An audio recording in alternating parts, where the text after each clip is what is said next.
It is. That inside. It is. It's marvelous. Well, we're into Liszt, Franz Liszt, that magician, charlatan, genius, Don Juan, etc. Man for all seasons, is that what you're saying? He surely was. We ended yesterday with a work from 1862, one of the two concert etudes, The Dance of the Gnomes. I think it's Mendelssohn turned diabolical. Let's hear it in a performance by the American pianist Earl Wild.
Fiendishly difficult little etude, the Gnomenreigen, Dance of the Gnomes by Franz Liszt.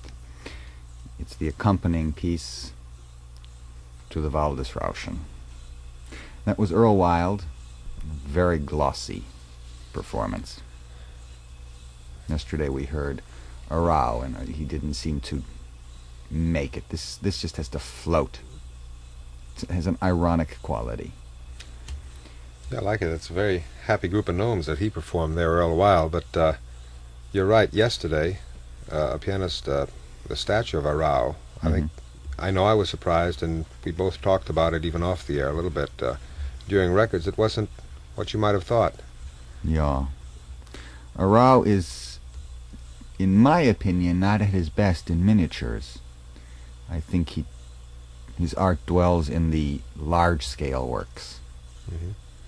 He has a large time cycle within him, and he has this ability to extend and elongate works. I've always been interested in watching his timings. They're always 3, 4, even 5 minutes longer than anyone else's.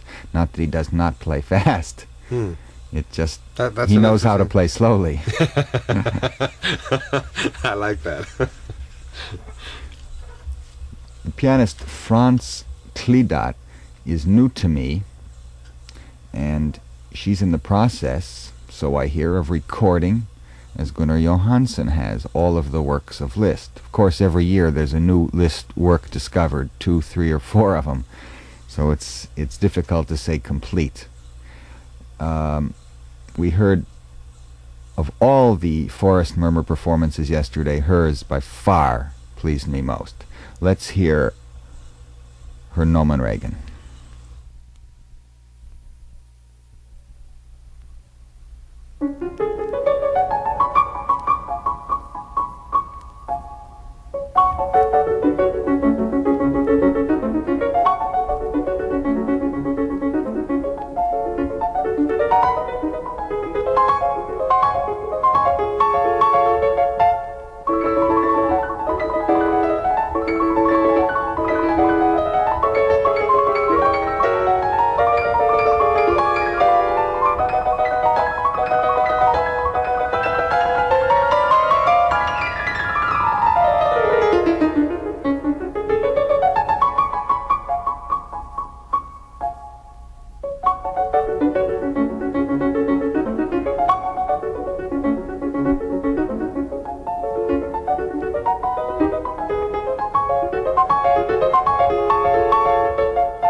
Franz Clidat, and a brilliant performance, scintillating. Oh, no showing off, though. That's beautiful. This is a 5 or 6 record set on the label Vega, French label. Is that a young performer? Do you know, or do you know anything? Fairly young woman, from the picture on the liner notes. So looking through your book, which I've really enjoyed reading, just picking up little excerpts of it this week. Which book?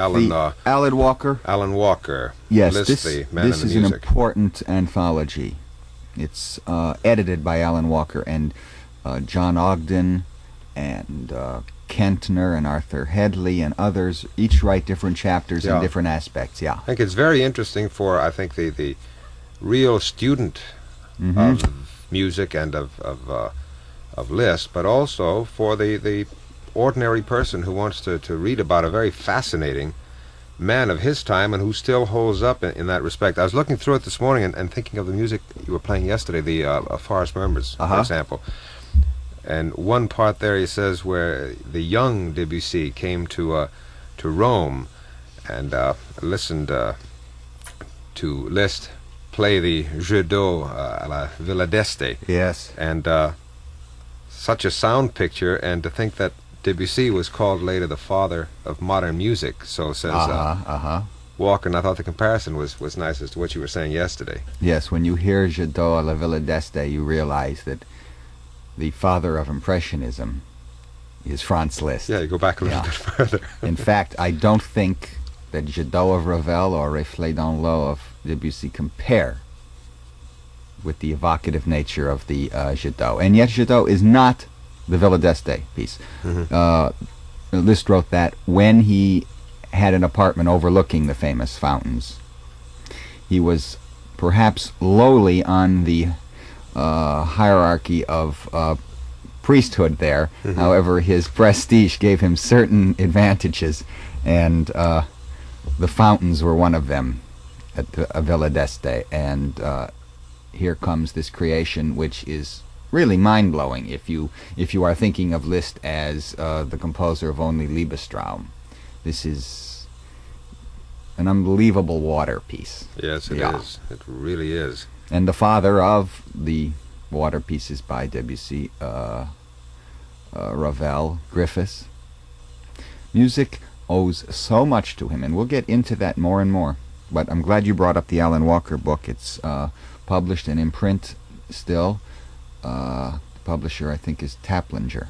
And besides everything else, you'd think it'd be a very technical book, which it is, but it is very, very easy reading. Is it a true? Yes. It's somehow very easy somehow reading. that trick was achieved, and even though there's analysis, it works. One can read it without great technical The knowledge. man comes over as a very human person. He was that, if anything. Yeah, who lived quite a life. And I'm always fascinated with people that have blemishes, because I can then relate to them. And he had so many. And of course, the part that fascinates us is that he had so many qualities of genius that came out in 100,000 ways. How it happened, I'll never know. It's one of the great stories, really, in 19th century biography, and this is a century that produced some extraordinary men in all fields. After Wagner had written his autobiography, people said, well, Mr. Liszt, why don't you write yours? And Liszt's comment is perfect. To whoever he replied, he said, it was enough to have lived it. So he was the one that we quote so often, huh? That's a great quote. Let's hear another Dance of the Gnomes, and the performance will be Gunnar Johansen.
Gunnar Johansen and the Dance of the Gnomes.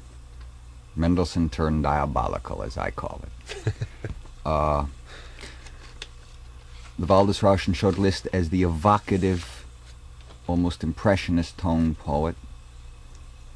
This realistic kind of romanticism, which so suited his very pictorial nature. Liszt loved paintings, loved literature, often titled his works elaborately, and Dance of the Gnomes has been played and will be played as long as I think pianos are around. Is he very different in that respect, David, of giving titles to his own works? So many times you hear that these titles are given to a work posthumously, really. Yeah, well, in Chopin's case, the Polonaise Reich and the Black Key Etude and the Butterfly and the Revolutionary, all of that is, again, Chopin's nature. He was a classicist by nature, and he just liked a simple term like prelude. Liszt would say, Frederick, you too modestly title your works. Now, Liszt had to say Benediction to God in the Solitude for a piano piece, and elaborate literary titles. Very seldom did he use just the title sonata for a sonata. He was a programmatic composer often, and he was trying to evoke Dance of the Gnomes or Forest Murmurs. Chopin would not want anyone to be pinned down. They were totally opposite in aesthetic values, although they have similarities, but as we now see, 150 years later, all the Romantics had similarities. It was a time where the subjective nature of artists came out as never before, but we can hardly compare it with the 20th century, where very few composers have anything in common with each other. Does Poulenc have anything in common with Schoenberg, let's say?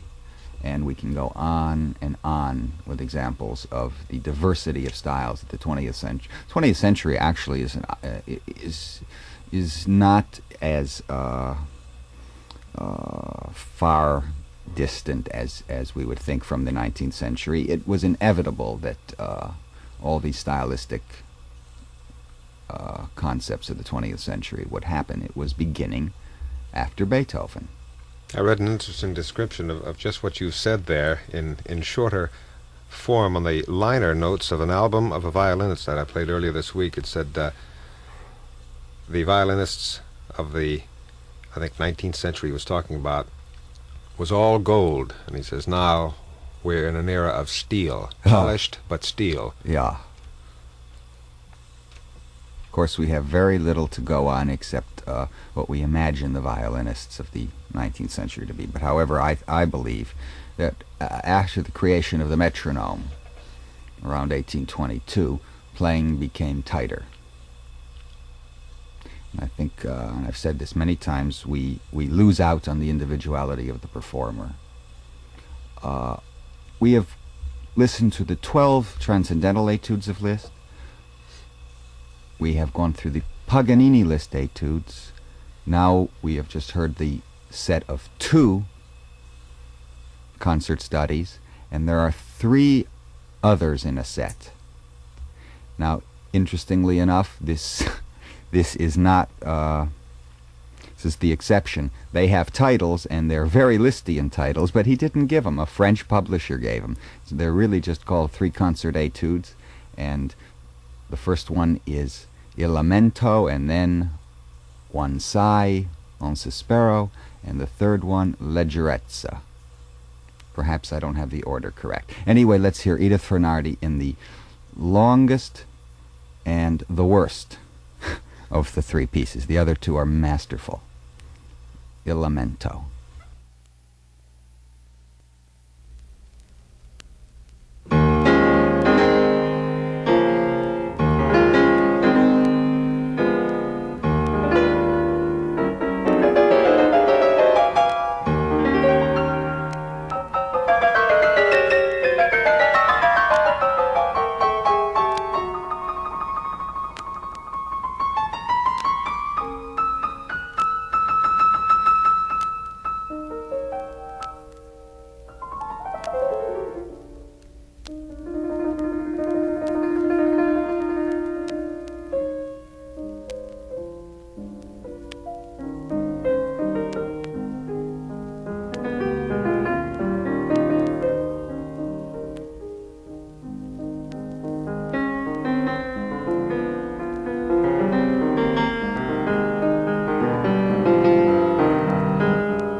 the first of the three concert etudes written in 1848 and given the title Lamento.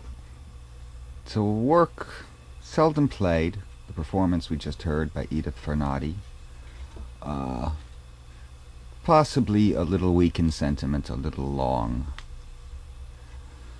However, something had been bothering me, and it was that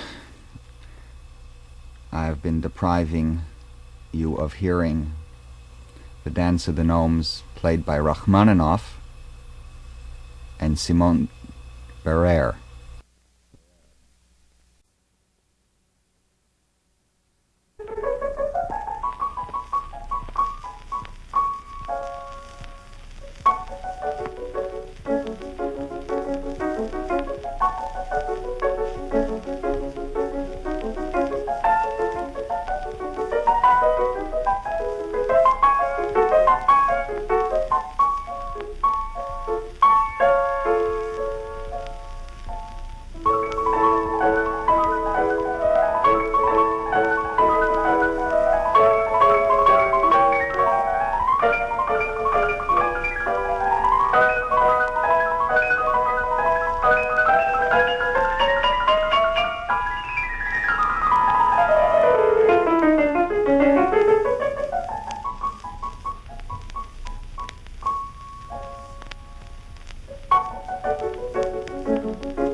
What ease of handling. Rachmaninoff. I think that's how gnomes are supposed to sound. Yeah. And tongue-in-cheek.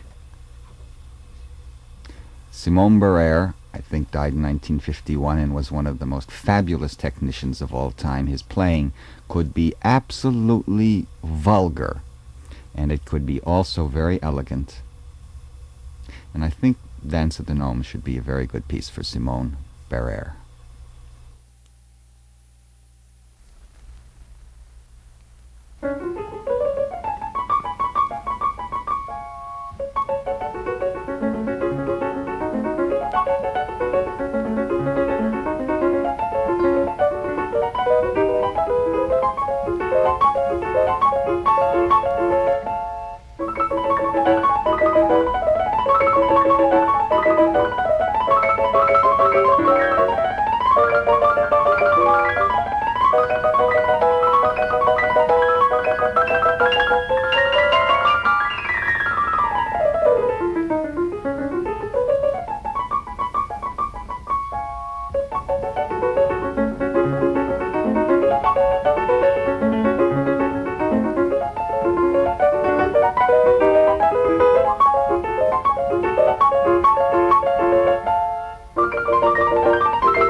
Simon Barere, a legend in the piano-playing world.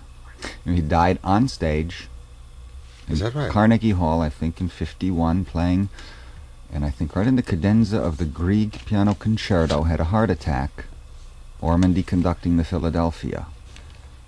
What a, what a dramatic way to go. My gosh, yes. There aren't too many things like that happened. Leonard Warren and two or three other names in our day, I think. Yeah, that's enough. Yeah. Well, that was Gnomenreigen, and we'll go back to the three concert etudes, 1848. We heard Edith Farnadi in the number 1, the Lament. Aaron Copland, great American composer, in an essay on Liszt as pioneer, has some very interesting things to say. It's from a book, Copland on Music, and published by Norton. And Aaron Copland, who has something in common with Liszt in the sense that he has been so sympathetic to the other creative spirits of his time, takes time to conduct other people's music, write about them, great interest in music. And this comes seldom, because I think creative work usually makes one into themselves. But Liszt and Copland certainly are exceptions. Copland writes, "Everybody thinks he has the right to an opinion about Franz Liszt and his music. I can only recommend my own opinion tentatively, because I admit to being dazzled by the man. As a composer, he has for me something of the same glamour he had for his contemporaries as pianist. His wizardry at the piano so overwhelmed audiences in his own day that they were clearly incapable of judging him soundly as a creator." And I think this is true. Even up to our time now, we've had very little critical evaluation of this huge output of 1,400 works and experiments and revisions, and just to catalog Liszt music is a great feat. Really very good observation. Yes, it is. Copland goes on, "The question is whether anyone can do that even now." Oh, he's just... To examine his list of compositions, if only superficially, is enough to give one a dizzy feeling. It would be a feat merely to listen consecutively to the prime examples of his production. Remember, when Copland was writing this essay, practically no Liszt recordings existed, just a very small amount. The symphonies, symphonic poems, concertos, oratorios, the masses, chamber music, the songs, the piano compositions, large and small, not to mention the plethora of fantasies, arrangements, and transcriptions of the works of numerous other major and minor composers. How can anyone be expected to arrive at a balanced, critical estimate of such a man? Nevertheless, I freely confess to being won over, so to speak, in advance. There is something endlessly diverting about a musician who, like Berlioz, was to such a degree the embodiment of his period. After all, the 19th century, especially the Lisztian part of it, was the juiciest period in music. One needn't be a composer of the greatest ability in order to mirror the times most truthfully. Quite the contrary. Chopin, for example, was perhaps too elegant, Mendelssohn too polite, and Schumann too sweetly honest to reflect the seamier side of their epic. It's from Liszt that one gets a sense of the fabulous aspect of that era. The most advanced aspect of his music is its harmonic daring. But leaving this aside for the moment, I would say that the element that strikes one most forcibly, separating his music from that of all other 19th century composers, is its sonorous appeal. A keen ear will detect wide divergencies in sound pleasure in the works of different composers. Laymen tend to take these divergencies for granted, but actually the type of sonorous appeal we take so much for granted, the sonority chosen instinctively for its sheer beauty of sound, is partly the invention of Liszt. No other composer before him understood better how to manipulate tones so as to produce the most satisfying sound texture ranging from the comparative simplicity of a beautifully spaced accompanimental figure to the massive fall of a tumbling cascade of shimmering chords. One might legitimately hold that this emphasis upon the sound appeal of music weakens its spiritual and ethical qualities. Perhaps, but even so, one cannot deny Liszt the role of pioneer in this regard, for without his seriously contrived pieces, we would not have had the loveliness of Debussy or Ravel's textures or the languorous poems of Alexander Scriabin. These essentially new sonorities were first heard at Liszt's piano recitals. The profusion of his works and their variety of attack are without parallel in piano literature. He quite literally transforms the piano, bringing out not only its inherent qualities, but its evocative nature as well. The piano as orchestra, the piano as harp, the piano as cymbalum, the piano as organ, as brass choir, even the percussive piano as we know it, may be traced to Liszt's incomparable handling of the instrument. These pieces were born in the piano. They could never have been written at a table.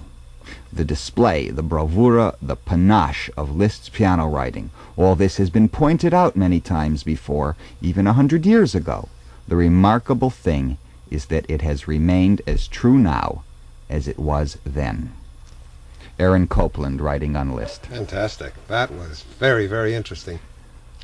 The same thing was said in one line I caught this morning in your book by Alan Walker, the book we talked about earlier.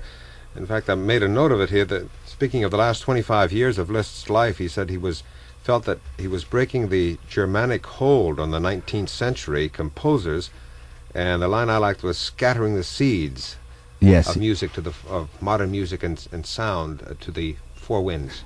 That's a very interesting point, and after we hear La Leggierezza, let's discuss it, because also Copland discusses this very interesting pioneer effort. Liszt's breaking of, as John Ogden in the Walker book calls it, the stranglehold of German influence on music. La Leggierezza in a performance by Clidat.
Franz Clidat in one of Liszt's most exquisite concert etudes, La Leggierezza, number 2, from the 3 concert etudes composed in 1848. And certainly that's one of the things Copland was discussing, this exquisite placement on the piano. He is an orchestrator on the instrument. Of course, this is a work that certainly shows that the Chopin nostalgia was within Liszt's own being. It was Let's get back to that point, because it's an important one in Liszt's, in the understanding of Liszt's importance, at least. It was interesting for me to listen to that Copland paragraph or two that you wrote, because it was so, in a way, as we said, unlike what we think the man is. What Copland is, a very, straightforward, not overly emotional man. But right. What you read was just an extension of admiration and love and everything else for Liszt and for what he did. Copland himself loves his art. I know that. Yeah.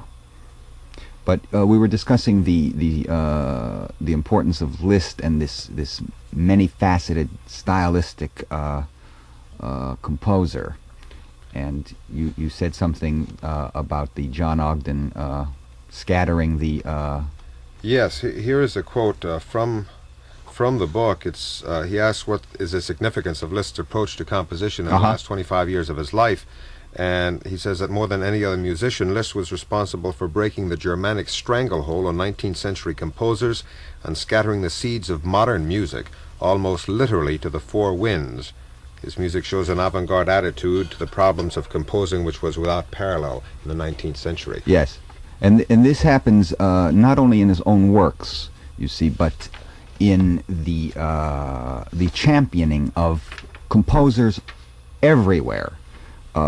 And they came from all over. Borodin from Russia.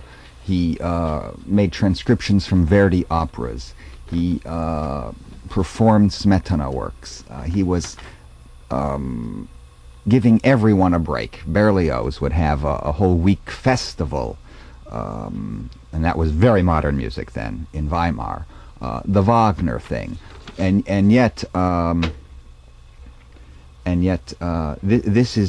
This here is what Copland writes. With rare perceptivity, he was able to sense the mature composer in the embryonic stage, and this interest in the output of his colleagues, which undeniably had its origin in a character trait, in the end took on a larger significance than Liszt himself may have realized.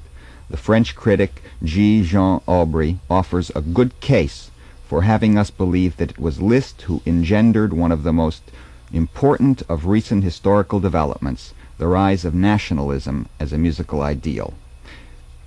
Quote, "If modern Germany had a profound sense of justice," writes Jean Aubry, "she would nourish a vigorous hatred for Liszt, for the destruction of German musical monopoly is in part his work."